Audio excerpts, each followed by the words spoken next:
আসসালামু আলাইকুম। আজকে আপনাদের সাথে আমি কাচকির চচ্চড়ি রেসিপিটা শেয়ার করব। আমি যেভাবে বাসায় করি এভাবে খুবই মজা হয় খেতে, তাই ভাবলাম আপনাদের সাথে একদিন শেয়ার করা যাক। হাতে মেখে রান্না করার যেটা টেস্ট তার চাইতে দ্বিগুণ টেস্ট পাবেন যদি এইভাবে করে রান্না করেন।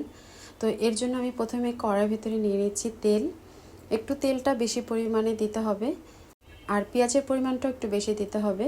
দিয়ে দিচ্ছি এখানে পেঁয়াজ, বেশ খানিকটা পেঁয়াজ আমি এখানে দিয়েছি, আর দিয়ে দিচ্ছি 3টার মতো রসুনটা কুচি করে কেটে তারপর এখন দিয়ে দিচ্ছি। এখন লবণ দিয়ে পেঁয়াজ রসুনটা আমি একটু ভালো করে ভেজে নেব। আসলে এক একটা মাছের এক এক রকমের স্বাদ, এক এক রকমের গন্ধ, আর এটার মশলাও কিন্তু এক এক রকমেরই হয়।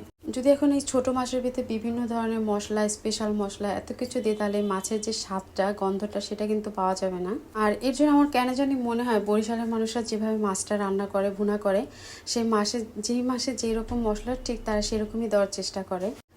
তো আপনার রেসিপিটা দেখে বানিয়ে খেতে পারেন বাসায়, আমার মনে হয় ভালোই লাগবে আপনাদের কাছে।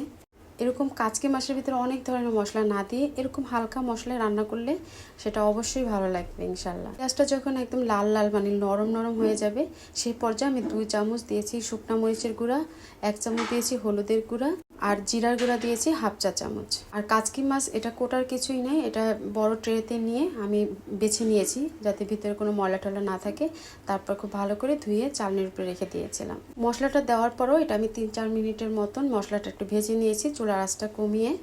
এখন কাচকি মাছগুলো আমি এর উপরে দিয়ে দেব, আর এ পর্যায়ে মশলার সাথে খুবই আলতো করে কাচকি মাছটা মিক্স করে নেব। যেহেতু মাছটা অনেক ছোট আর খুবই নরম টাইপের হয়, তাই এই মাছটা বেশি নাড়াচাড়া করে আর কি রান্না করা যায় না। তো ভালো করে মিক্স করা হয়ে গেছে। এখন আমি এর ভিতরে পরিমাণ মতো পানি দিয়ে দেব, মাছ যতখানি ঠিক সেই বরাবর মাখা মাখা এখানে পানিটা দিয়ে দেব। দেখে হয়তো বা বুঝতেছেন, খুব বেশি পানি কিন্তু দেওয়া যাবে না। মাছ এবং পানি দেখতে পাচ্ছেন একদম সমান সমানভাবে দিয়েছি। এখন মাছ বরাবর কেটে বেশ কিছু কাঁচামরিচ এর উপরে দিয়ে দিব। আসলে ছোট মাছ রান্না করার সময় কাঁচামরিচ, টমেটো আর ধনেপাতা এটা হচ্ছে মেন উপাদান। তো কাঁচামরিচ দেওয়ার পরে 3টার মতো লাল টমেটো এটার ভিতরে কেটে তারপর উপরে দিয়ে একদম বিছিয়ে দিয়েছি। এখন চুলার আঁচটা হাইতে করে আমি 3-4 মিনিটের মতন ঢাকনা দিয়ে ঢেকে এটা রান্না করে নেব। যদি রেসিপিটা আপনাদের কাছে ভালো লাগে তাহলে রিকোয়েস্ট থাকলো আমার চ্যানেলটি সাবস্ক্রাইব করার, আর অবশ্যই আমাদের বরিশালের মতো এভাবে একদিন রান্না করে খেয়ে দেখবেন অল্প মশলায়। আশা করছি সবার কাছেই ভালো লাগবে। এক্ষেত্রে মাছের গন্ধ, টেস্ট সব কিছু কিন্তু একদম পারফেক্ট থাকে। মাঝে মাঝে ঢাকনাটা তুলে হাতলটা দিয়ে একটু নাড়াচাড়া করে নিব। তো যখন অল্প ঝোল থাকবে একদম, তখন এর উপরে ধনিয়া পাতাটা দিয়ে দিব। ধনিয়া পাতাটা দেওয়ার পরে আবার আমি ঢাকনা দিয়ে ঢেকে রেখে দেব। এতে করে ধনিয়া পাতাটা একদম সিদ্ধ হয়ে যাবে। আর ধনিয়া পাতাটা দেওয়ার পর এত সুন্দর একটা স্মেল আসতেছে যেটা আসলে বলার মতো না। অবশ্যই আপনারা এভাবে একদিন রান্না করে খেয়ে দেখবেন। তো ব্যাস তৈরি হয়ে গেল আমার কাচকি মাছের চচ্চড়ি। তবে এটা অনেকে একটু মাখা মাখা ঝোল খায়, একদম মাখা মাখা একটা ঝোল, মাছের গায়ে লেগে লেগে থাকা এরকম।